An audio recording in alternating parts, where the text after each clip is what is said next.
जय श्री कृष्ण, राधे कृष्ण। ओम नमो भगवते वासुदेवाय। स्वभावज कर्मों का वर्णन करने का प्रयोजन क्या है, इसको अब आगे के दो श्लोक में बताएंगे। गीता के अध्ययन से ऐसा मालूम होता है कि मनुष्यों की जैसी स्वतः सिद्ध स्वाभाविक प्रवृत्ति मतलब स्वभाव है, उसमें अगर वह कोई नई उलझन पैदा न करे, राग और द्वेष न करे, तो वह प्रकृति उसका स्वाभाविक ही कल्याण करती। तात्पर्य है कि प्रकृति के द्वारा प्रभाव रूप से अपने आप होने वाले जो स्वाभाविक कर्म है, उनका स्वार्थ त्याग पूर्वक प्रीति और तत्परता से आचरण करे, परंतु कर्मों के प्रभाव के साथ राग न हो, न द्वेष हो और न फल इच्छा हो। राग, द्वेष और फल इच्छा से रहित होकर क्रिया करने का वेग शांत हो जाता है और कर्म में आसक्ति न होने से नया वेग पैदा नहीं होता। इससे प्रकृति के पदार्थों और क्रियाओं के साथ निर्लिप्तता, असंगता आ जाती है। निर्लिप्तता होने से प्रकृति की क्रियाओं का प्रभाव स्वाभाविक ही चलता रहता है और उनके साथ अपना कोई संबंध न रहने से साधक की अपने स्वरूप में स्थिति हो जाती है, जो कि प्राणी मात्र की स्वतः स्वाभाविक है। अपने स्वरूप में स्थिति होने पर उसका परमात्मा की तरफ स्वाभाविक आकर्षण हो जाता है, परंतु यह सब होता है कर्मों में अभिरति होने से, आसक्ति होने से नहीं। कर्मों में एक तो अभिरति होती है और एक आसक्ति होती है। अपने स्वाभाविक कर्मों को केवल दूसरों के हित के लिए तत्परता और उत्साह पूर्वक करने से, अर्थात केवल देने के लिए कर्म करने से मन में जो प्रसन्नता होती है, उसका नाम अभिरति। फल की इच्छा से कुछ करना, अर्थात कुछ पाने के लिए कर्म करना आसक्ति है। कर्मों में अभिरति से कल्याण होता है और आसक्ति से बंधन होता है। इस प्रकरण के पदों में कर्म शब्द एक वचन में है। इसका तात्पर्य है कि मनुष्य प्रीति और तत्परता पूर्वक चाहे एक कर्म करे, चाहे अनेक कर्म करे, उसका उद्देश्य केवल परमात्मा प्राप्ति होने से उसकी कर्तव्य निष्ठा एक नहीं होती। परमात्मा प्राप्ति के उद्देश्य को लेकर मनुष्य जितने भी कर्म करता है, वे सब कर्म अंत में उसी उद्देश्य में ही लीन हो जाते हैं, अर्थात उसी उद्देश्य की पूर्ति करने वाले हो जाते हैं। जैसे गंगा जी हिमालय से निकलकर गंगा सागर तक जाती है, तो नद, नाले, नदियां, झरने, सरोवर, वर्षा, जल, ये सभी उसकी धारा में मिलकर गंगा से एक हो जाते हैं। ऐसे ही उद्देश्य वाले के सभी कर्म उसके उद्देश्य में मिल जाते हैं, परंतु जिसकी कर्मों में आसक्ति है, वह एक कर्म करके अनेक फल चाहता है अथवा अनेक कर्म करके एक फल चाहता है, अतः उसका उद्देश्य एक परमात्मा की प्राप्ति न होने से उसकी कर्तव्य निष्ठा एक नहीं होती। अपने कर्मों में प्रीति पूर्वक तत्परता से लगा हुआ मनुष्य परमात्मा को जैसे प्राप्त होता है, वह सुनो, अर्थात कर्म मात्र परमात्मा प्राप्ति का साधन है। इस बात को सुनो और सुन करके ठीक तरह से समझो। मालिक की सुख सुविधा की सामग्री जुटा देना, मालिक के दैनिक कार्यों में अनुकूलता उपस्थित कर देना आदि कार्य तो वेतन देने वाले नौकर भी कर सकता है और करता भी है, परंतु उसमें क्रिया की इतना काम करना है और समय की इतने घंटे काम करना है प्रधानता रहती है। इसलिए वह काम धंधा सेवा नहीं बन पाता। यदि मालिक का वह काम धंधा आदर पूर्वक सेव्य बुद्धि से, महत्व बुद्धि से किया जाए, तो वह सेवा हो जाता है। सेव्य बुद्धि, महत्व बुद्धि चाहे जन्म के संबंध से हो, चाहे विद्या के संबंध से हो, चाहे वर्ण आश्रम के संबंध से हो, चाहे योग्यता, अधिकार, सद्गुण, सदाचार के संबंध से, जहां महत्व बुद्धि हो जाती है, वहां सेव्य को सुख आराम कैसे मिले, सेव्य की प्रसन्नता किस बात में है, सेव्य का क्या भोग है, क्या रुचि है, ऐसे भाव होने से जो भी काम किया जाए वो सेवा हो जाता है। सेव्य का वही काम पूजा बुद्धि, भगवत बुद्धि, गुरु बुद्धि आदि से किया जाए, तो पूज्य भाव से चंदन लगाया जाए, पुष्प चढ़ाया जाए, माला पहनाई जाए, आरती की जाए, तो वह काम पूजन हो जाता है। इससे सेव्य के चरण स्पर्श अथवा दर्शन मात्र से चित्त की प्रसन्नता, हृदय की गदगदता, शरीर का रोमांचित होना आदि होते। उस सेव्य के प्रति विशेष भाव प्रकट होते। उससे सेव्य की सेवा में कुछ शिथिलता आ सकती है, परंतु भावों के बढ़ने पर अंतःकरण शुद्धि, भगवत प्रेम, भगवत दर्शन आदि हो जाते। मालिक का समय समय पर काम धंधा करने से नौकर को दो पैसे मिल जाते हैं और सेव्य की सेवा करने से सेवक को अंतःकरण शुद्धि पूर्वक भगवत प्राप्ति हो जाती है। परंतु पूजा भाव के बढ़ने से तो पूजक को तत्काल भगवत प्राप्ति हो जाती है। तात्पर्य है कि चरण चापी तो नौकर भी करता है, पर उसको सेवा का आनंद नहीं मिलता, क्योंकि उसकी दृष्टि पैसों पर रहती है। परंतु जो सेवा बुद्धि से चरण चापी करता है, उसको सेवा में विशेष आनंद मिलता है, क्योंकि उसकी दृष्टि सेव्य के सुख पर रहती है। पूजा में तो चरण छूने मात्र से शरीर रोमांचित हो जाता है और अंतःकरण में एक पारमार्थिक आनंद होता है। उसकी दृष्टि पूज्य की महत्ता पर और अपनी लघुता पर रहती है। इसे देखा जाए तो नौकर के काम धंधे से मालिक को आराम मिलता है, सेवा में सेव्य को विशेष आराम तथा सुख मिलता है, और पूजा में पूजक के भाव से पूज्य को प्रसन्नता होती है। पूजा में शरीर के सुख आराम की प्रधानता नहीं होती। अपने स्वभावज कर्मों के द्वारा पूजा करने से पूजक का भाव बढ़ जाता है, तो उसके स्थूल, सूक्ष्म और कारण शरीर से होने वाली चेष्टा, चिंतन, समाधि आदि सभी छोटी बड़ी क्रियाएं सब प्राणियों में व्यापक परमात्मा की पूजन सामग्री बन जाती है। उसकी दैनिक दिनचर्या अर्थात खाना पीना सब क्रियाएं भी पूजन सामग्री बन जाती है। जैसे ज्ञान योगी का मैं कुछ भी नहीं करता हूं जो भाव हरदम बना रहता है, ऐसे ही अनेक प्रकार की क्रियाएं करने पर भी भक्त के भीतर एक भगवत भाव हरदम बना रहता है।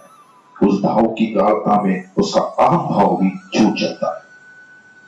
परिशिष्ट भाव है कि अपने वर्ण के सिवाय जिसने जो जो कर्म स्वीकार किए हैं, वे सब भी स्वे स्वे कर्माणि पद के अंतर्गत ले लेना चाहिए। जैसे मनुष्य अपने को वकील, नौकर, अध्यापक अथवा चिकित्सक आदि मानता है, तो उसके कर्तव्य का प्रेम पूर्वक, आदर पूर्वक, निस्वार्थ भाव से ठीक ठीक पालन करना भी उसके लिए स्वकर्म है। मनुष्य स्वार्थ बुद्धि, पक्षपात, कामना आदि को लेकर कर्म करता है, तो वह आसक्ति होती है। वह प्रेम पूर्वक निष्काम भाव से और लोकहित के लिए कर्म करता है, तो वह अभिरति होती है। भगवान ने कर्मों में आसक्ति का निषेध किया है। मनुष्य जाति आदि को लेकर न अपने को ऊंचा समझे न नीचा समझे, प्रत्युत घड़ी के पुर्जों की तरह अपनी जगह ठीक कर्तव्य का पालन करे और दूसरों की निंदा तिरस्कार न करे तथा अपना अभिमान भी न करे, तब अभिरति होगी। वास्तव में कर्म की प्रधानता नहीं है, प्रत्युत भाव की प्रधानता है। कर्ता का भाव शुद्ध होगा तो वह कल्याण करने वाला हो जाएगा, चाहे कर्ता किसी भी वर्ण का हो। कर्म में वर्ण की मुख्यता है और भाव में देवी अथवा आसुरी संपत्ति की मुख्यता है। तथा देवी आसुरी संपत्ति किसी वर्ण को लेकर नहीं होती, प्रत्युत सब में हो सकती है। देवी संपत्ति मोक्ष देने वाली और आसुरी संपत्ति बांधने वाली। इसलिए अगर ब्राह्मण में भी अभिमान होगा तो वह आसुरी संपत्ति वाला हो जाएगा, अर्थात उसका पतन हो जाएगा। जिस परमात्मा से संसार पैदा हुआ है, जिससे संपूर्ण संसार का संचालन होता है, जो सबका उत्पादक, आधार और प्रकाशक है, और जो सब में परिपूर्ण है, अर्थात जो परमात्मा अनंत ब्रह्मांडों की उत्पत्ति से पहले भी था, जो अनंत ब्रह्मांडों के लीन होने पर भी रहेगा और अनंत ब्रह्मांडों के रहते हुए भी जो रहता है तथा जो अनंत ब्रह्मांडों में व्याप्त है, उसी परमात्मा का अपने अपने स्वभावज वर्णोचित स्वाभाविक कर्मों के द्वारा पूजन करना चाहिए। मनुस्मृति ने ब्राह्मणों के लिए 6 कर्म बताए: स्वयं पढ़ना और दूसरों को पढ़ाना, स्वयं यज्ञ करना और दूसरों से यज्ञ करवाना, तथा स्वयं दान देना और दूसरों को दान देना। इसमें पढ़ाना, यज्ञ करना और दान देना, ये 3 कर्म जीविका के लिए हैं। वो पढ़ाना और पढ़ना, यज्ञ करना और दान देना, ये 3 कर्तव्य कर्म है। उपयुक्त शास्त्र नियत 6 कर्म और श्रम दम आदि 9 स्वभावज कर्म तथा इनके अतिरिक्त खाना पीना उठना बैठना आदि जितने भी कर्म, उन कर्मों के द्वारा ब्राह्मण चारों वर्णों में व्याप्त परमात्मा का पूजन है। तात्पर्य है कि परमात्मा की आज्ञा से उनकी प्रसन्नता के लिए भगवत बुद्धि से निष्काम भाव पूर्वक सबकी सेवा करें। ऐसे ही क्षत्रियों के लिए 5 कर्म बताए। प्रजा की रक्षा करना, दान देना, यज्ञ करना, अध्ययन करना और विषयों में आसक्त न होना। इन 5 कर्मों तथा शौर्य, तेज आदि 7 स्वभावज कर्मों के द्वारा और खाना पीना आदि सभी कर्मों के द्वारा क्षत्रिय सर्वत्र व्यापक परमात्मा का पूजन करे। वैश्य यज्ञ करना, अध्ययन करना, दान देना, ब्याज लेना तथा कृषि, गोरक्ष और वाणिज्य इन शास्त्र नियत और स्वभावज कर्मों के द्वारा और शूद्र शास्त्र विहित तथा स्वभावज कर्म सेवा के द्वारा सर्वत्र व्यापक परमात्मा का पूजन करें, अर्थात अपने शास्त्र विहित स्वभावज और खाना पीना सोना जागना आदि सभी कर्मों के द्वारा भगवान की आज्ञा से भगवान की प्रसन्नता के लिए भगवत बुद्धि से निष्काम भाव पूर्वक सबकी सेवा करें। शास्त्रों में मनुष्य के लिए अपने वर्ण और आश्रम के अनुसार जो जो कर्तव्य कर्म बताए गए हैं वे सब संसार रूप परमात्मा की पूजा के लिए ही। अगर साधक अपने कर्मों के द्वारा भाव से उस परमात्मा का पूजन करता है तो उसकी मात्र क्रियाएं परमात्मा की पूजा हो जाती है। जैसे पितामह भीष्म ने अर्जुन के साथ युद्ध करते हुए अर्जुन के सारथी बने हुए भगवान की अपने युद्ध रूप कर्म के द्वारा बाणों से पूजा की। भीष्म के बाणों से भगवान का कवच टूट गया, जिससे भगवान के शरीर में घाव हो गए और हाथ की उंगलियों में छोटे छोटे बाण लगने से उंगलियों से लगाम पकड़ना कठिन। ऐसी पूजा करके अंत समय में शरशैया पर पड़े हुए पितामह भीष्म अपने बाणों द्वारा पूजित भगवान का ध्यान करते। युद्ध में मेरे तीखे बाणों से जिनका कवच टूट गया है, जिनकी त्वचा विच्छिन्न हो गई है, परिश्रम के कारण जिनके मुख पर श्वेत कण सुशोभित हो गए, घोड़ों की टापों से उड़ी हुई रज जिनकी सुंदर अवकाली में लगी हुई है, इस प्रकार बाणों से अलग कर भगवान श्री कृष्ण मेरे मन बुद्धि को लग जाए। इस प्रकार भगवान श्री कृष्ण में मेरे मन बुद्धि लग जाए। लौकिक और पारमार्थिक कर्मों के द्वारा उस परमात्मा का पूजन तो करना चाहिए, पर उन कर्मों में और उनको करने के उपकरणों में ममता नहीं रखनी चाहिए। कारण कि जिन वस्तुओं, क्रियाओं आदि में ममता हो जाती है वे सभी चीजें अपवित्र हो जाने से पूजा सामग्री नहीं देती। अपवित्र फल फूल आदि भगवान पर नहीं चढ़ते।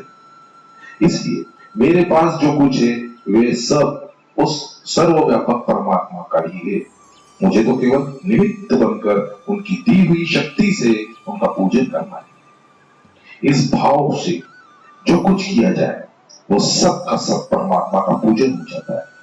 इसके विपरीत उन क्रियाओं, वस्तुओं आदि को मनुष्य जितनी अपनी मान लेता है उतनी ही वे अपनी मानी हुई क्रियाएं, वस्तुएं अपवित्र होने से परमात्मा के पूजन से वंचित रह जाती है। सिद्धि को प्राप्त होने का तात्पर्य है कि अपने कर्मों से परमात्मा का पूजन करने वाला मनुष्य प्रकृति के संबंध से रहित होकर स्वतः अपने स्वरूप में स्थित हो जाता है। स्वरूप में स्थित होने पर पहले जो परमात्मा के समर्पण किया था उस संस्कार के कारण उसका प्रभु में अनन्य प्रेम जागृत हो जाता है। फिर उसके लिए कुछ भी पाना नहीं बाकी रहता।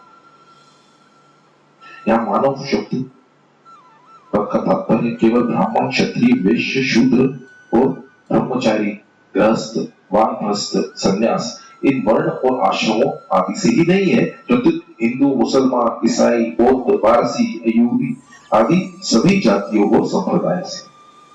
किसी भी जाति संप्रदाय आदि का कोई भी व्यक्ति क्यों ना हो, सबके सभी परमात्मा के पूजन के अधिकारी, क्योंकि सभी परमात्मा के अपने हैं। जिसे घर में स्वभाव आदि के भेद से अनेक तरह के बालक होते हैं, पर उन सब की माँ एक ही होती है। और उन बालकों की तरह तरह की जितनी भी क्रियाएं होती है, उन सब क्रियाओं से माँ प्रसन्न रहती है, क्योंकि उन बालकों में माँ का अपनापन होता है। इसे ही भगवान के सम्मुख हुए मनुष्य की सभी क्रियाओं को भगवान अपना पूजन मान लेते हैं और प्रसन्न हो जाते हैं। इस अध्याय के 17वें श्लोक में भगवान ने अर्जुन से कहा है कि कोई भी मनुष्य हम दोनों के संवाद का अध्ययन करेगा, उसके द्वारा मैं ज्ञान यज्ञ से पूजित हो जाऊंगा। इससे यह सिद्ध होता है कि कोई गीता का पाठ करे, अध्ययन करे, तो उसको भगवान अपना पूजन मान लेते हैं। इसे जो उत्पत्ति विनाशशील वस्तुओं से विमुख होकर भगवान के सम्मुख हो जाता है, उसकी क्रियाओं को भगवान अपना पूजन मान लेते हैं। जय श्री कृष्ण, राधे कृष्ण।